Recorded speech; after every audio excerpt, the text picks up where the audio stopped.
When there's weakness in the tech sector, it really hits the US market. We're in a very concentrated US equity market. So I think that's part of it. People are looking to diversify beyond the US.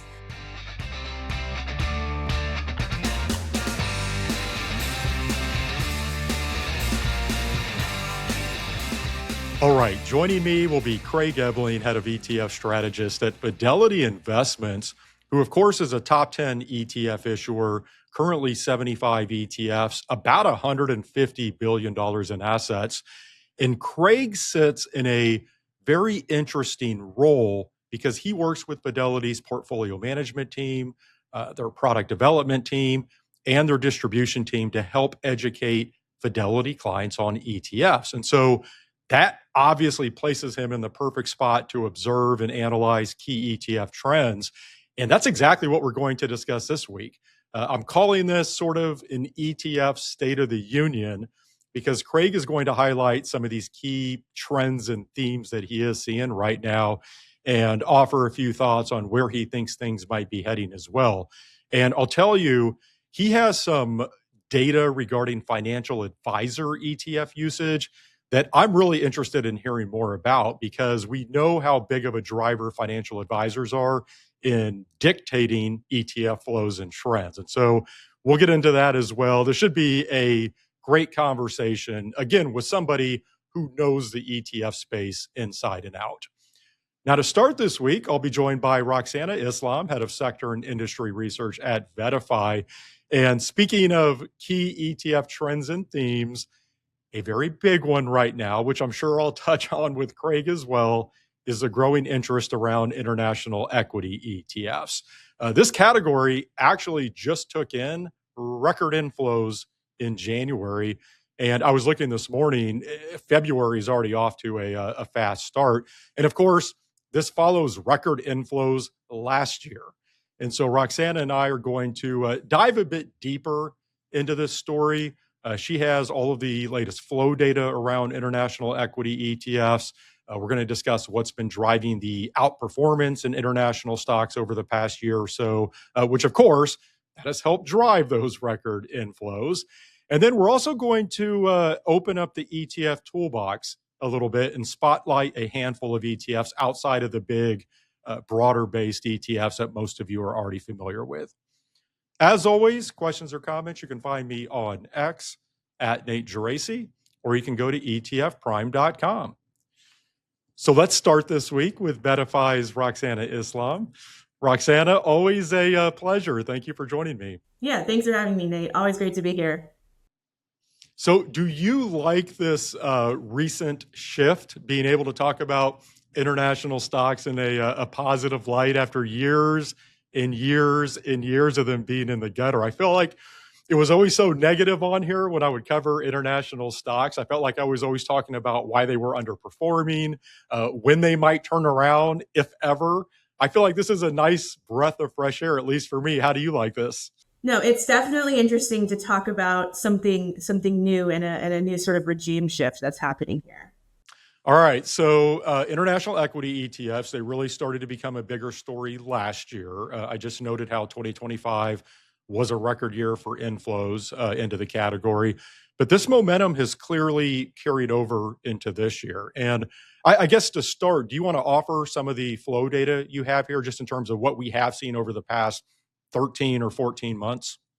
Yeah, Nate. So it's been very interesting seeing all these net inflows go into these international equity ETFs. When domestic equities were had sort of taken over for several years prior to that. So in 2025, as you said, there were some record net inflows. There were around 220 billion or more in net inflows that year. And this year, we're already seeing significant strength, around 75 billion year-to-date net inflows. So that's been some sustained demand for this exposure over the past, year or so. If you look at some of these specific products and see exactly where advisors and investors are allocating, it's pretty interesting. If you look at broad international, excluding US, so VXUS, for instance, that saw about 9 billion so far year to date, pretty significant there. Developed markets, VEA had about 3 billion, IEFA had about 1.5 billion. Then when you look at emerging markets, that's where it really gets interesting because it's some pretty impressive net inflows here. So IEMG had taken in about 10 billion net inflows year to date, and EEM about 4 billion. So that's really some significant strength in emerging market over broader international. And if you look at the entire US ETF universe, which is about 5,000 or so ETFs now, and you rank them by year-to-date net inflows, IEMG is number 2 and EEM is number 9. So that's some pretty impressive net inflows for emerging markets. Yeah, these international equity ETFs, and to your point, emerging market ETFs in particular, they're all over the ETF leaderboard. And as I mentioned earlier, obviously performance has been the big driver here. We know that outperformance typically leads to ETF inflows. And actually, let me give a few numbers here just in terms of performance. So if we look at, say, IEFA, which you noted, that's the iShares Core MSCI EFA ETF, Developed International Stocks. That ETF is up 44% since the beginning of last year. If you look at IEMG, which you noted as well, the iShares Core MSCI Emerging Markets ETF, that's up 48% over the same time period. And if you compare that to, say, IVV, the S&P 500 ETF from iShares, that's up about 18% over that same time frame. And then if you run the numbers just year to date, IEMG is up 12%, IEFA 9%, and then IVV is flat. And so, the point is that this outperformance that we saw last year has carried over into this year, along with the flows following that. And so I'd love to have you maybe talk about what you view as some of the drivers here. You're a CFA, so you get deep in the weeds on this stuff. So maybe put on your investment hat and tell us what you think has driven this outperformance. Yes, I mean, first of all, it is diversification away from the US. That is a big part of it.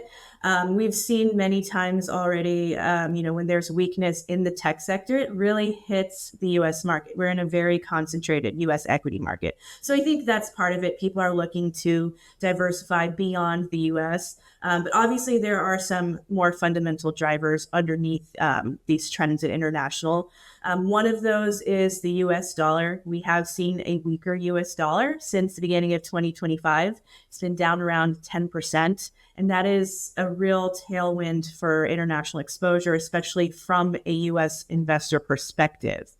On the international side, there are also regions that are showing pretty strong economic growth beyond the US. So Europe, for one, has been showing some pretty good strength in defense and infrastructure.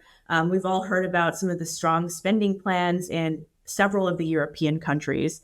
That's helped improve, earnings expectation and investor confidence in the European market. And we're seeing a similar thing happen in Asia with technology. So, there's plenty of strong country and regional growth stories. And I think from a valuation perspective, even after we've seen the outperformance in international equities, they're still pretty cheap relative to US markets. So I think that's sort of a big point there. So if you look at it on a 12-month forward PE basis, international is trading at around 18 times relative to 22 times in the US. So, not just a significant growth potential there, but also at a relatively cheap value. Yeah, and on valuations, it's funny because I talked about how I've covered international stocks for so many years and more in a negative light. And one of the things that I would always talk about is how valuations were more attractive in international equities in the US. That's been the case for a long time. And we know that typically valuations, they're not very good short-term market timing tools, but they can be very good longer-term, if you want to call them timing tools. And I do think that's something that is driving a lot of this interest right now, just because there is more concern around valuations in the US. You mentioned the diversification trade away from the US. And so, of course, if valuations look more attractive, that's going to be something that investors and advisors look at. And then you combine that with some of the other factors that you noted, the weaker dollar, which I do think is a really big one.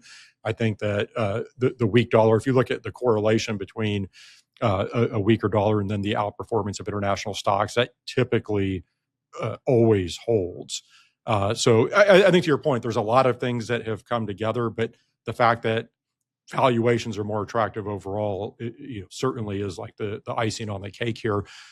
With emerging market stocks in particular, are there any other drivers that you would point to outside of what you just mentioned, or is it really the same story, just in terms of the weaker dollar and more attractive valuations, et cetera? So I would say it is largely the same story, but on a more significant basis. So the emerging market story is a pretty high growth story, actually. In periods of growth, they do tend to grow faster than developed markets. So there could be some higher, upside potential and earnings catch up there on the emerging market side. And I did mention the US dollar. A lot of emerging market countries, they actually borrow in the US dollar, which makes the weaker US dollar more beneficial to these countries. Also, in terms of individual country standouts, I think on the broader international side, I mentioned Europe, but on the emerging market side, there's several different countries that have stood out in terms of performance and outlook. Korea is one of them. Taiwan is another. They're both major players in that AI tech supply chain story that's happening in Asia. So there's been some pretty strong growth there that has actually contributed to the overall international story.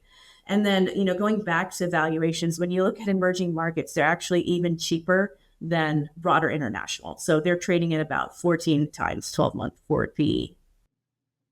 By the way, on your point on Korea, if you look at South Korea, have you seen the performance differential between IEMG and VWO, the Vanguard Emerging Markets ETF?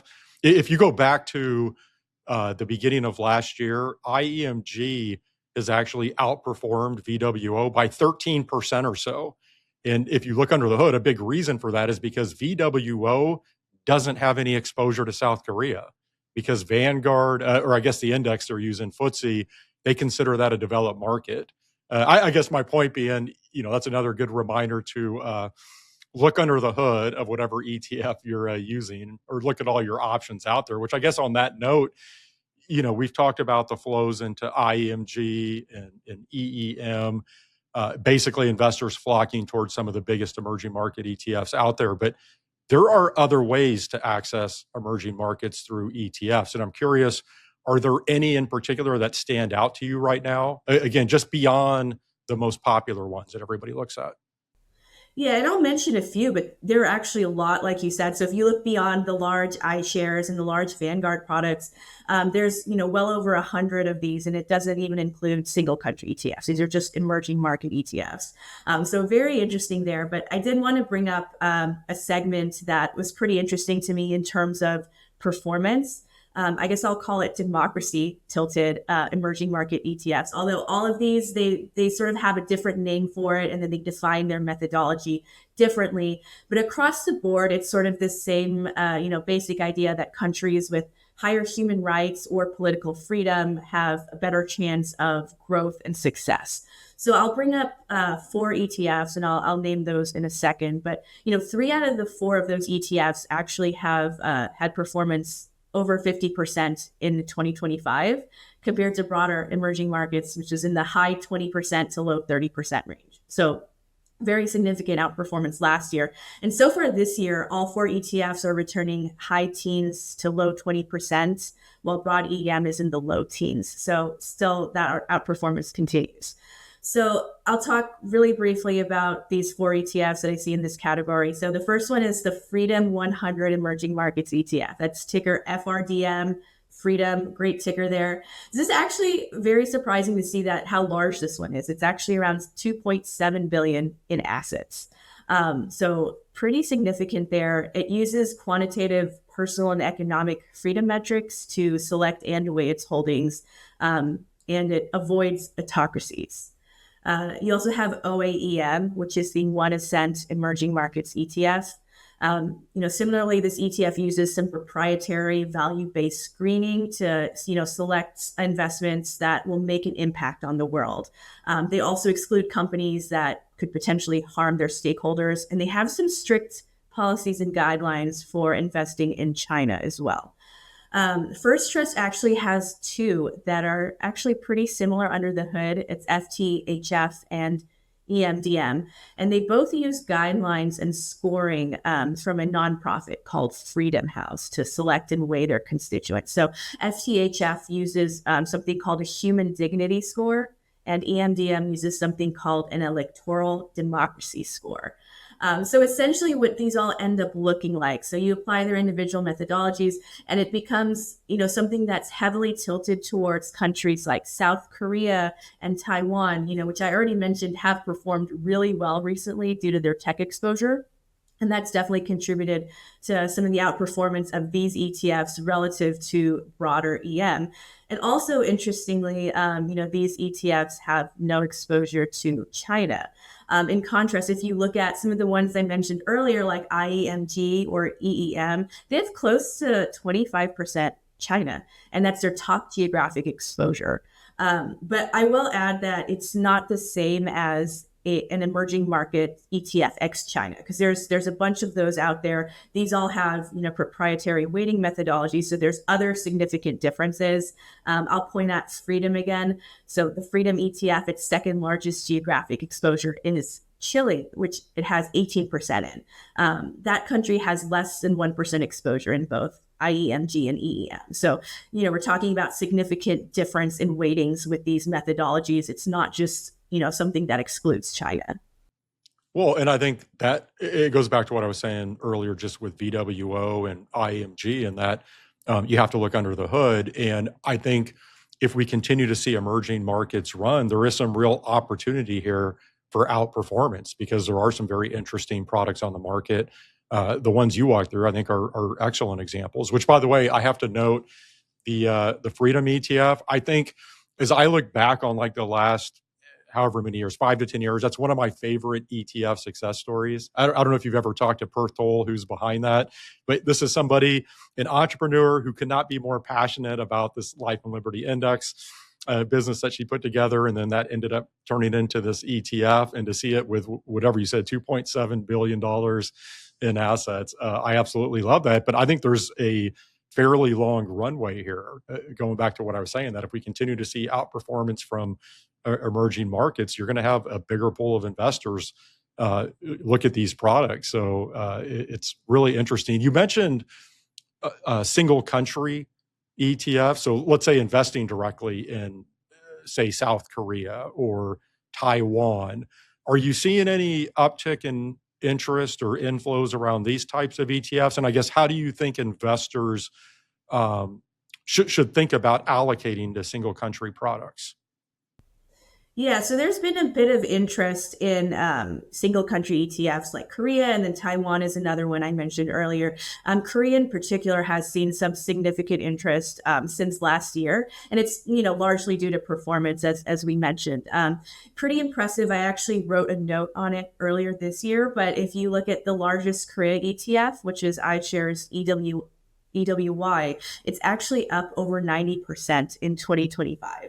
And so far this year, it's up 38% year to date. But it's interesting, you said look under the hood a few times already in this conversation. So if you look under the hood of this ETF, it was a little bit surprising to me the first time I did that, because it's very heavily concentrated in just a couple of stocks.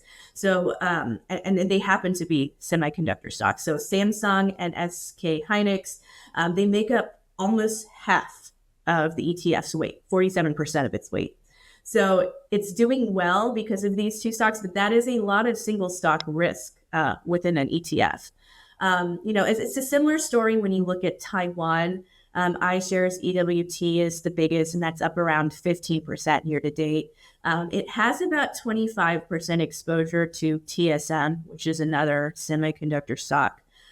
So just a lot of concentration in single stocks when you look at these two countries. So it's a little bit ironic. So if you are trying to avoid some of that AI and tech over concentration in the US, I would just be aware that it's sort of a similar story on the international side with some of these countries like Korea and Taiwan.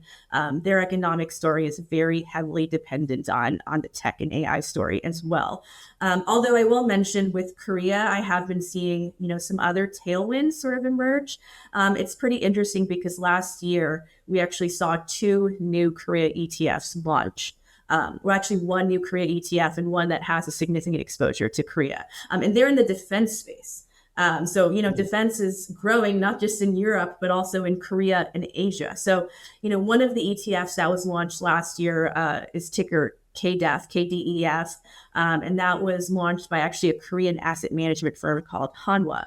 So that's up about 30% so far this year. So not insignificant at all.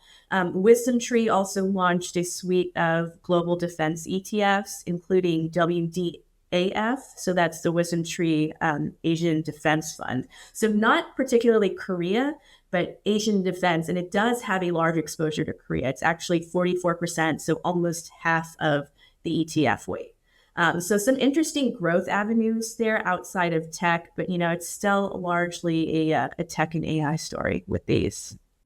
Which again, look under the hood. Your colleague Todd Rosenbluth is going to be so proud of us for saying "look under the hood" like 18 times on this episode. It's just, his tagline. Roxanna, just a few minutes left here. If we come back to the bigger picture, so I think I do these 5 ETF predictions every year.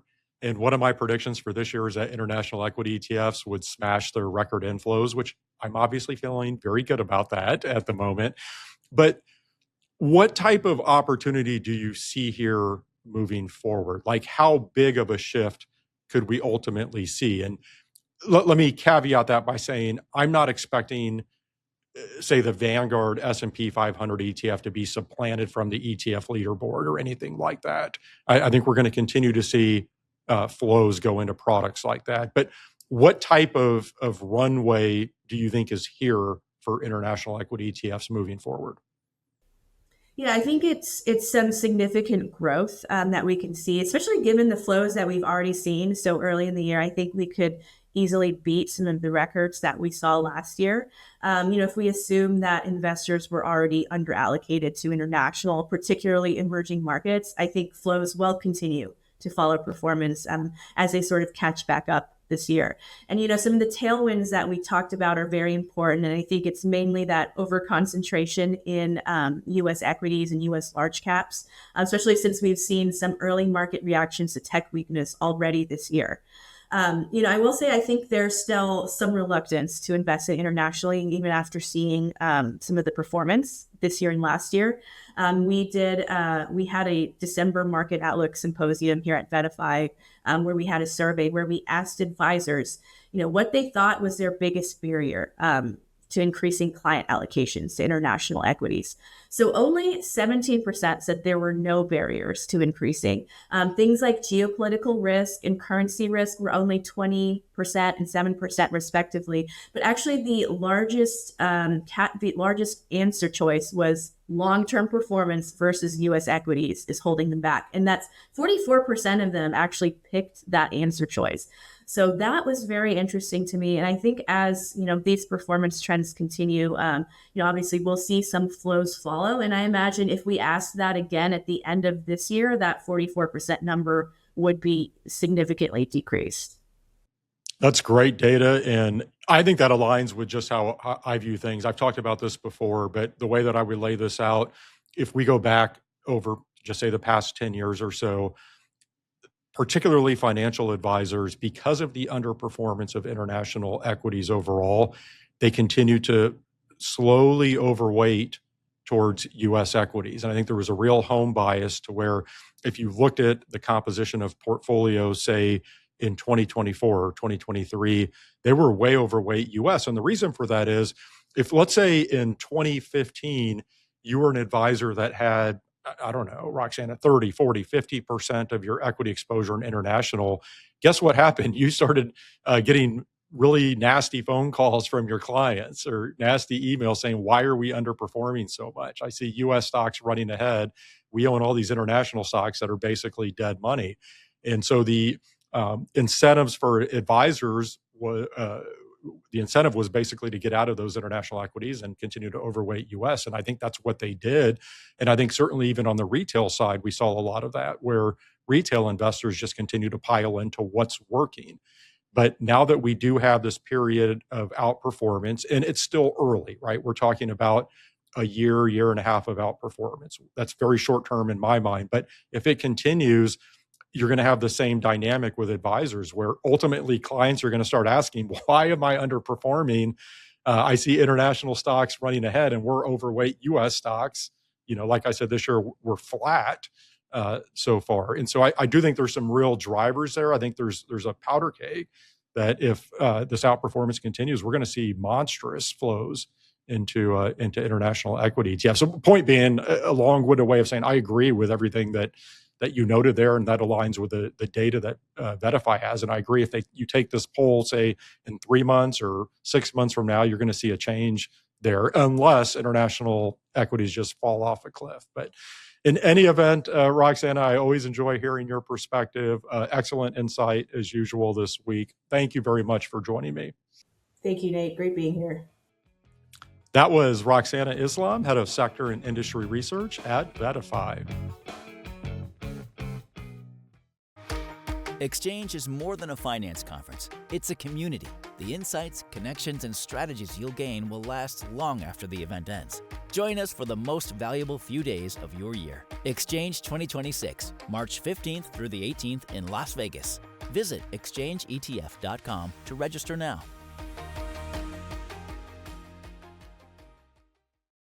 Looking for ETF options from one of the top asset managers in the industry? Visit i.fidelity.com/ETFs to explore Fidelity's lineup and more. Fidelity Distributors Company, LLC, 500 Salem Street, Smithfield, Rhode Island, 02917. Fidelity Investments is an independent company unaffiliated with VettaFi and other third parties on this podcast. There's no form of legal partnership, agency affiliation, or similar relationship between VettaFi, Fidelity Investments, and other third parties on this podcast, nor is such a relationship created or implied by the information herein. Fidelity Investments and/or Fidelity refers collectively to FMR LLC, a U.S. company, and its subsidiaries, including but not limited to Fidelity Management and Research Company LLC, FMR. I'm now joined by Craig Ebeling, head of ETF Strategists at Fidelity Investments, who currently offers 75 ETFs, about $150 billion in assets. Now, of course, Fidelity is one of the largest asset managers in the world, over $16 trillion in assets under administration. But Craig stays on top of all of the latest ETF trends and data, and he is now joining me from Charlotte. Craig, welcome back to the podcast. Great seeing you again. Yeah, you too. Thanks for having me. Okay, so I've got to tell you, I'm really looking forward to this because we're going to do sort of an ETF State of the Union this week and walk through some of the key ETF themes and categories that are really driving investor conversations right now. And I thought a good place to start would be to at least briefly look back on 2025, because I know you have some ETF flow data and specifically some financial advisor related ETF flow data, which I'll tell you, I'm very interested in hearing more about that because we know financial advisors are such a huge driver of the ETF market. But I thought I'm just going to give you the floor here. I'll just say that, we know it was a record year for ETFs last year. We know actively managed ETFs continue to be a massive story, which that's obviously important to Fidelity's ETF business. But just give us a recap of what stood out to you in 2025. Yeah, absolutely. I mean, we look at the overall market and ETF trends, but it's also really good to understand what financial advisors are doing, how they are putting money to work for their clients, and some of the key differences there is super interesting to me. But as we know, 2025 record year in flows, over 1.4 trillion in overall flows, but about 36% of that was going towards active ETFs, bringing the total active ETF AUM to 1.5 trillion, which is roughly about 11% of the overall ETF assets. So only 11% of overall assets, but growing really quickly, 36% of flows. And you're just seeing a proliferation of new strategies, right? Last year, we saw over 1,000 ETF launches. About 889 of those were active. So the majority of new strategies coming to the market are active. And then you've seen over 300 launches or over 300 new ETF issuers over the last 3 years. And that's just more ETFs, more people playing in the space. But what's interesting when you look at the advisor market, when we see overall, I mentioned 36% of the flow is going towards active. In the advisor space, financial intermediary space, it's about 47%. So almost half of the fund flow is going towards active strategies, meaning financial advisors are using those new tools that we've seen over the last few years since 2019, using those new active ETFs as a part of their portfolios and growing momentum really, really quickly. Okay, so several things I want to unpack there. First, I'll ask you, just with the increasing interest in active ETFs, if you were to drill down further and look at specific categories where active ETFs are taking market share, are there any in particular that stand out? Yeah, I think last year was an interesting case because you had that dip kind of between February and April, and you saw like net ETF flows were kind of muted. It was actually the lowest fund flow month of 2025, but you had the highest volume. And so I think it was an opportunity for people to reposition their portfolio, and some of those buying trends have kind of continued through the end of the year. And you saw a shifting in categories. So more buying of behaviors, exposures, advisors were moving more towards the broadening theme. So more magnitude and conviction versus the rest of the market towards large value, small, mid, international, maybe areas that they were underexposed to or underweight to in 2025 or 2024. And then significantly going active in those areas. Areas maybe that could be considered less efficient markets, going active, trying to get an edge there. And then in fixed income, we saw a move. The story of the last couple of years has been short term or ultra short term. Saw a move more towards core plus, and using active in that space. And then I think the final category that surprised a lot of people last year, but was super interesting, was derivative income, using options-based strategies to get market exposure, but adding on an income layer. Those just exploded. Were the fourth category overall of incoming flows in the advisor space, and then overall was up there as well. And so interesting use case, but some categories that maybe have flown under the radar over the last few years, dominated by large blend, and large blend was certainly a big part of the picture this year. But you're starting to see some of those other categories gain momentum, specifically in active as well, and with financial advisors. You gave those stats earlier that show the higher level of active ETF adoption among financial advisors. I'm curious, why do you think that is? Like, why are financial advisors a little more comfortable with active ETFs than the general population of investors? And obviously, the category is growing tremendously overall, but why is it growing even faster among advisors? Yeah, I don't think it's new to them, right? Like if you look at who's winning in that space, it's a lot of the traditional active mutual fund managers that now have ETF options. And it's a combination of advisors having existing relationships with those active managers for decades, likely.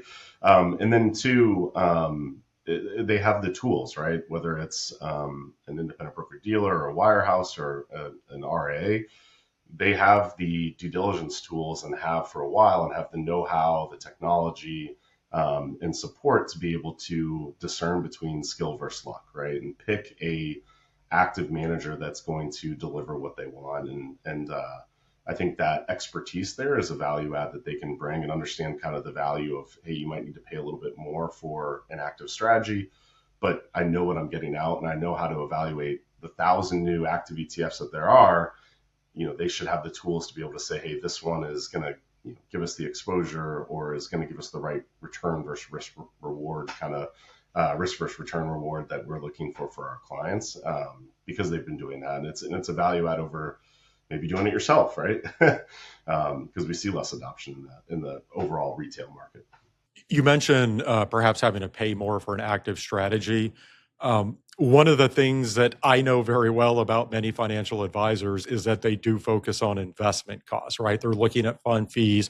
And we know on the whole, active ETFs are more expensive than passive ETFs. I'm curious, in the data that you look at, what are you seeing on that front? Like, are there any clear fee trends that are emerging as we've seen this active ETF adoption? Yeah. I think when you look at passive, it's still, 83% of active flows are going to 20 bips or less, right? Like it's still, if you want beta, market exposure, passive exposure, you want to be conscious of cost. To your point, like as you go active or move towards higher active share, depending, there's many variations of that from low active share to high, you're willing to pay a little bit more as long as the reward's there. But in the advisor space, it was kind of interesting looking at some of those trends versus retail versus kind of the overall.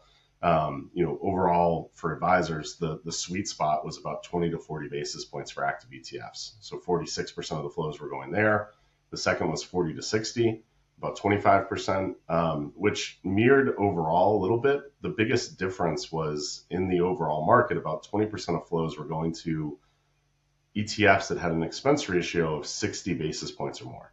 So really, typically kind of expensive for an ETF land, right? 60 plus basis points is considered more on the expensive end. In the advisor space, you saw a lot less of that, right? It was only about 14% was going to that 61 bip bin.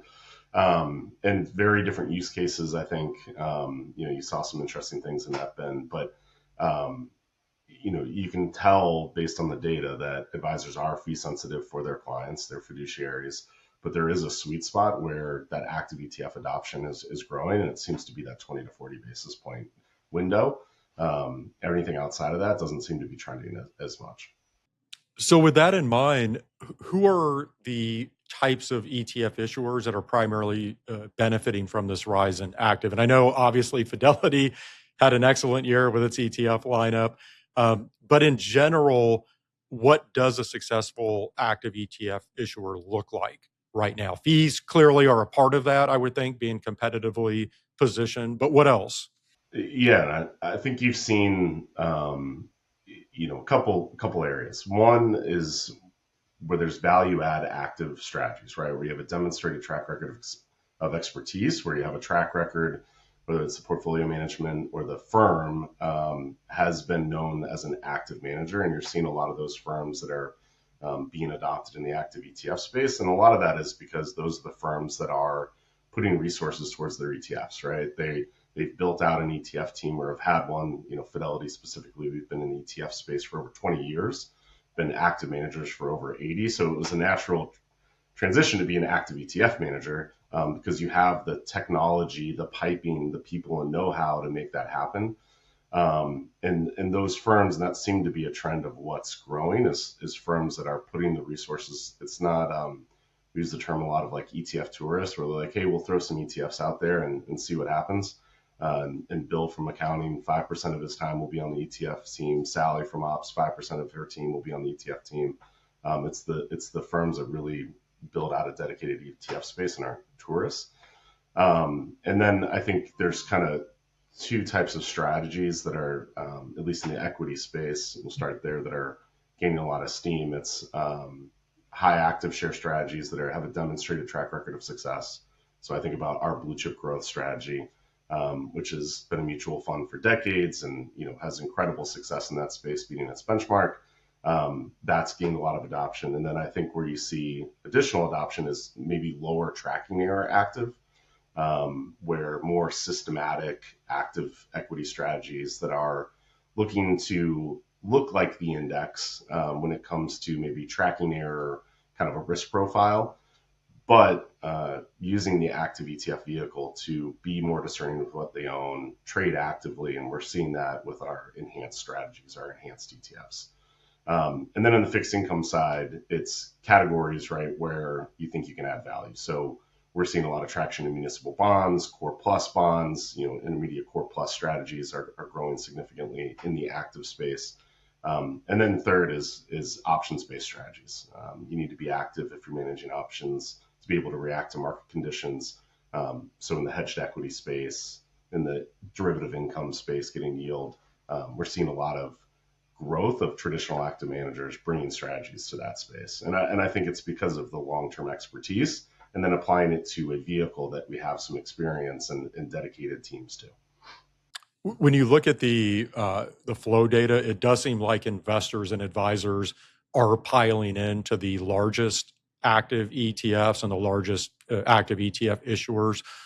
Do you see any downsides to that, or is that just the way it goes, right? The big get bigger, they have the resources, the experience, and maybe investors feel more comfortable with these larger issuers. And to be clear, I think we've seen adoption across the spectrum. There are certainly smaller issuers that are doing very well, but if you just look at the flow data, it's clear that investors are gravitating towards those largest issuers. I'm just curious, how do you think about that? Yeah, I think it's the classic like assets beget assets. So there's that piece of it. A lot of times, the largest active ETF issuers and largest ETFs are playing in some of those like Morningstar style box, like big box categories that attract larger flows. But you're seeing more and more strategies launch, and I think when you're seeing some smaller, maybe issuers launching more niche products, but those are also being used as well. They're just not as big of a piece of the portfolio. They're getting a lot of new clients and bigger, diverse client set, but maybe if you think of a core satellite type model approach, they're getting the satellite positions, not the core. But you're seeing more and more, I think, again, you saw 300 new ETF issuers over the last 3 years. You're going to see more and more competition, and I think you're going to see dispersion of that allocation of the top 10. Right now, I think it took in like 63% last year of the top 10 ETF issuers took in 63% of the flows. I think you'll continue to see that number come down as there's just more options and more strategies out there and more issuers. Okay, so with all of that as the backdrop, let's talk ETFs this year. I said I want to do sort of an ETF State of the Union, so I think we've set the table pretty well here. And I guess let's just stay on the topic of active management. This is going to continue to be a huge story. I'm assuming that you're going to tell me you don't see active ETF adoption slowing down. Is that a fair characterization? Yeah, I think in the areas, it just is going to continue to grow. I think it's a technology change. The way that I describe it is kind of, and depends on what city you're in, I guess, but Uber versus taxis, right? Taxis were great when you're traveling. I travel all the time for work. When I travel for work, I would come outside the office, call a cab, whatever. But there was a technology change. We have smartphones. I can now go on my app, schedule an Uber or Lyft for when I need to get to the airport or get to a meeting, and it's there right on time. And that was a technology change. I think of that same thing in terms of the shift from passive to active ETFs, where there was a rule change. There was a dramatic change in the way that you can manage these ETFs, and going from passive ETFs were great, and I've had plenty in my portfolio. But now, there's this shift where, hey, I don't have to track an index. I can trade actively. I can be a little bit more discerning with what I own, and I can determine the risk profile, from lower risk, market-like risk to higher risk, higher active share. I can really dial that up in my ETF vehicle as I want. And I think advisors see that value add as well. And so as a result of that shift and that rule change, I think you're going to continue to see in some more recent legislation with rule changes with the share class, continue to see that adoption grow and grow. Okay, you mentioned the share class, not me, so I'm going to follow up with a question on that. I know Fidelity is pursuing that. I'm not sure what you can comment on specifically regarding that, so I won't ask you that. I'll leave that to you. But I will ask you, do you see the ETF share class structure as an accelerant for further active ETF adoption? Yeah, certainly. I think, broadly speaking, not just with Fidelity, it opens the doors to evaluate what strategies have existing track records and evaluate what strategies would be well fitted to have this vehicle. It's not every strategy. It's not going to be a perfect fit everywhere, but there are certainly opportunities where having an ETF share class of an existing mutual fund is going to allow for flexibility for the end investor, potential tax efficiency for them in their portfolio. But it's down to every mutual fund that you manage. Would it be a good fit as an ETF? And it's not yes isn't an answer to every mutual fund. I wouldn't expect every mutual fund to have a 1-for-1. But it's certainly, we're interested, the industry's interested, and it could be a good solution for clients. And so we're going to evaluate what fits well and hopefully, bring some products to clients. We've spent a lot of time on the active ETF story, which I think is clearly relevant, but let's put that aside for just a moment. Are there any ETF categories, whether broad or more granular, that you think might see greater uptake this year? And I want to be clear for listeners, these aren't any sort of investment recommendations, right? Everybody do your own homework. I'm just curious, Craig, as you look at the overall investment landscape right now, which ETF categories do you think could see additional growth? Yeah, I always tie it back to how we look at the market and our capital market outlooks and partners that I work with all the time of where we think there's opportunities and how we communicate with our clients and a lot of the research that we've done. And three areas I think are going to continue to grow, large growth. I think you have, policy as a growth catalyst, as well as some economic acceleration with the consumer. So I think you'll continue to see growth there and some productivity gains with AI. You'll continue to see growth in large growth. And so that category, I think no one's afraid of, and we've seen a ton of allocation there. Continue to see that trend. But I do think there's a strong case for diversification in small caps and international. This year alone, one of the ETFs that we're seeing is the number one ETF for us on the equity side so far this year is our Enhanced International. As we see double-digit earnings growth projected for 2026 in international developed strategies, along with a potential weakening dollar, we're seeing a lot of allocation there. And I think a lot of advisors that I work with, at least, are anecdotally are underweight international to kind of market cap weights, and so maybe getting right sized there. We're seeing some trend, and then in small caps, this is a crazy statistic. I thought it was wrong when I first read it, but the earnings estimate for the Russell 2000 next year are 41% earnings growth year over year for 2026, which is crazy. You think about potential rate cuts. And some other factors there, but that's an area as well where we're seeing a lot of potential growth. But again, two areas of the market where, I don't want to own every 2000 stock that's in the Russell 2000. We see active adoption growing there.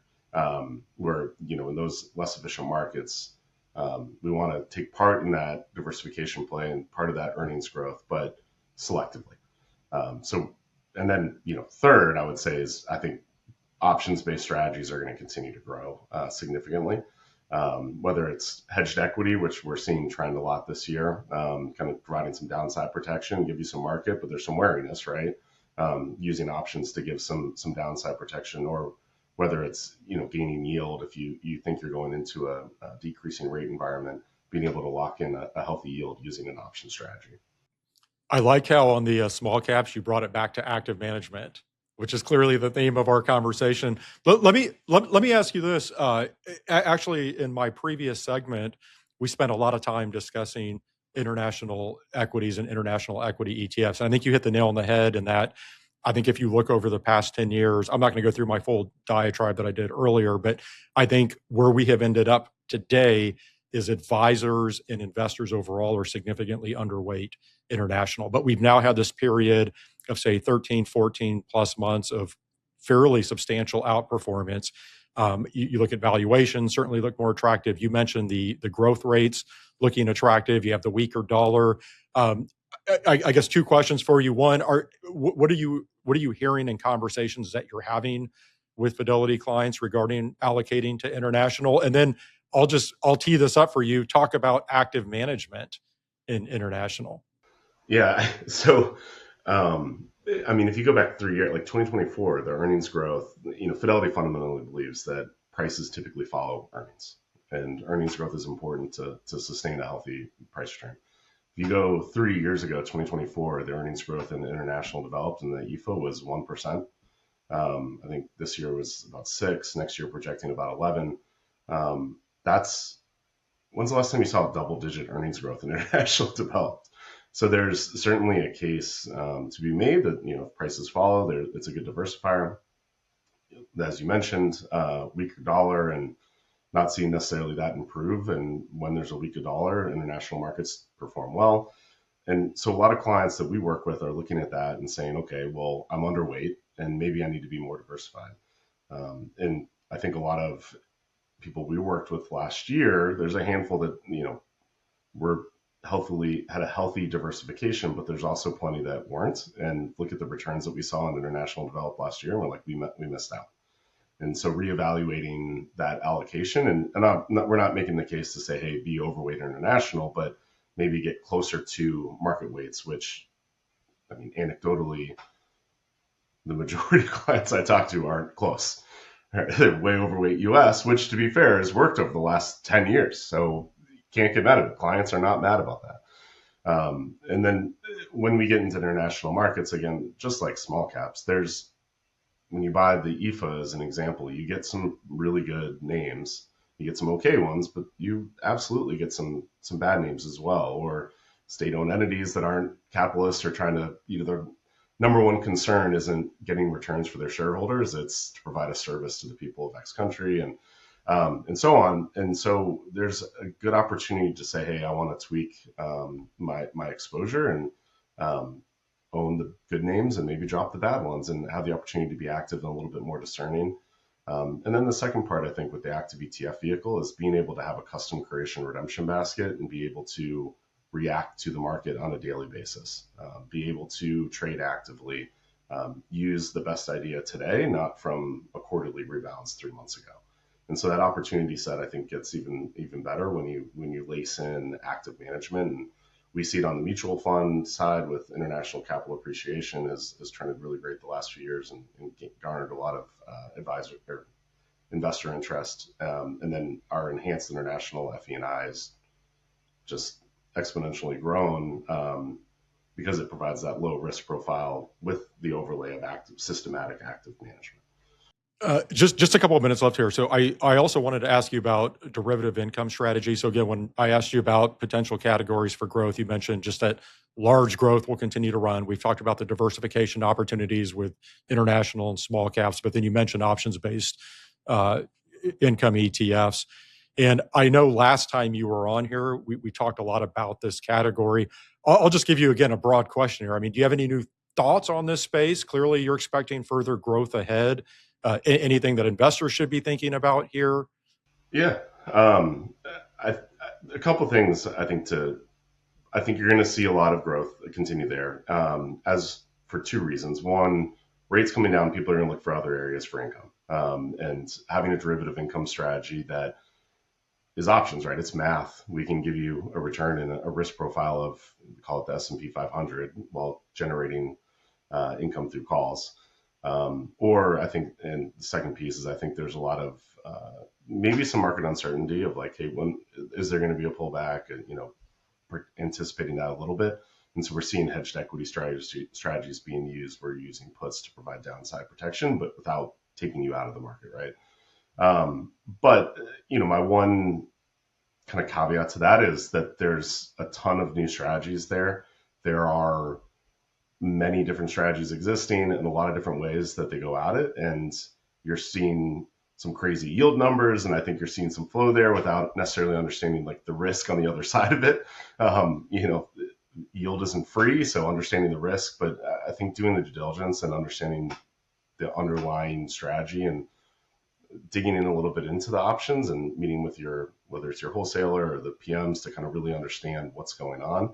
Because there's a lot of different ways that people are approaching this space and not everything's created equal, right? And not saying one's bad or good or bad, just different type of approaches. So it's really important, I think, as, when I talk to my financial advisors that I work with, it's understanding the risks that you're taking, really understanding what's going on under the hood so that your market expectations or your performance expectations are in line in different market environments. And so that's my one, I guess I could go on for another like half hour on that, but really understanding the approach, whether it's how they distribute income and how it's the tax treatment or the real risk profile, on a hedged equity, what are you actually doing? They're using calls and puts, or they're using puts, how long dated are they? All those questions that I think are important to really dig into the weeds as we see that category grow, I think are going to be important just to make sure the clients aren't disappointed, that they understand the risks. Always wise words. Know what you own. Do your homework. Due diligence. Right. That's been another recurring theme on the podcast this week. Craig, always enjoy visiting. I thought that was a very nice tour through the ETF landscape. So thank you for that, and thank you for joining me. Yeah, thank you, Nate. It was a pleasure. That was Craig Ebeling, head of ETF Strategists at Fidelity Investments. That'll do it for this week's ETF Prime. Build your ETF expertise and separate yourself from your peers by registering for the ETF Institute Certified ETF Advisor Program. You can learn more at cetf.org. Next week, I will be joined by Christian Magoon, founder and CEO of Amplify ETFs, who they just had their best year ever in 2025 in terms of ETF growth. They're now over $20 billion in assets, and they'll actually be celebrating their 10-year anniversary in April. So we're going to discuss that growth and certainly go through a handful of Amplify ETFs. Until then, have a great week, everyone. ETF Prime is hosted by Nate Geraci, president of OTR Media, LLC. Nate is also president of investment advisory firm Nova Diaz Wealth Management. While OTR Media and Nova Diaz are related by common ownership, they are separate and distinct entities, and anything discussed on this program should not be construed as an official statement by Nova Diaz. This program is for informational purposes only and does not constitute investment advice. Investing in ETFs involves risk, including possible loss of principal. Any past performance figures discussed are not necessarily indicative of future results. Some guests appearing on this program may also be financial sponsors of ETF Prime. OTR Media and Nova Diaz are not affiliated with VettaFi or any of its affiliates. VettaFi's participation in this program should not be construed as an endorsement or an indication by VettaFi of the value of any OTR Media or Nova Diaz product or service. Visit etfprime.com for more information.